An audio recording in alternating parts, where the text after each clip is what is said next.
Israel से बदले की बात कर रहा था हिजबुल्लाह चीफ और ऊपर मंडराने लगे फाइटर जेट, जमकर बरसाए बम। इजराइल की ओर से लेबनान में सक्रिय हिजबुल्लाह पर पेजर और वॉकी टॉकी विस्फोट के जरिए हमले किए जाने के बाद तनाव बढ़ गया है।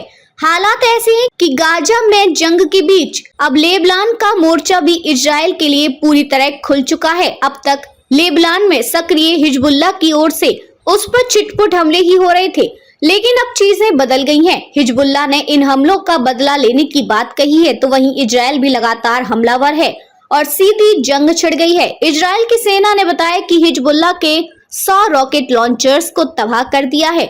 इस लॉन्चर के जरिए करीब 1000 रॉकेट हिजबुल्लाह दाग सकता था। इजरायली हमलों में हिजबुल्लाह से जुड़ी कई इमारतों को भी नुकसान पहुंचा है। इसके अलावा हथियार डिपो भी नष्ट किए गए हैं। हिजबुल्लाह के ऊपर इजराइल के ये हमले तब हुए हैं जब आतंकी संगठन के मुखिया हसन नसरुल्लाह ने बदला लेने की धमकी दी थी। नसरुल्लाह ने पेजर और वॉकी टॉकी वाले हमलों के बाद पहली बार सार्वजनिक भाषण देते हुए कहा था कि हम इसका बदला लेंगे और इजराइल को अंजाम भुगतना होगा।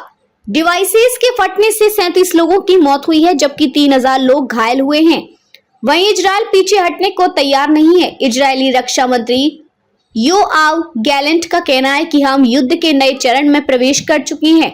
उन्होंने कहा कि अब तक हमारा फोकस गाजा पर ही था, लेकिन अब उत्तरी सीमा यानी लेबनान पर भी अटैक करेंगे। वहीं हिजबुल्लाह चीफ का कहना है कि हम वहां भी हमले करेंगे जहां इजराइल को अटैक की उम्मीद है। इसके अलावा उन जगहों को भी निशाना बनाएंगे जिनके बारे में उसे अंदाजा भी नहीं होगा। लेकिन मजेदार बात यह थी कि जिस समय हिजबुल्लाह का चीफ भाषण दे रहा था, उस दौरान भी इजरायली फाइटर जेट बैरूत के आसमान पर उड़ते देखे गए।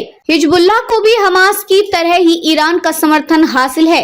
गाजा में हमास के साथ तो इजराइल का बीते 1 साल से संघर्ष चल रहा है। इस जंग में अब तक 1200 इजरायली मारे जा चुके हैं।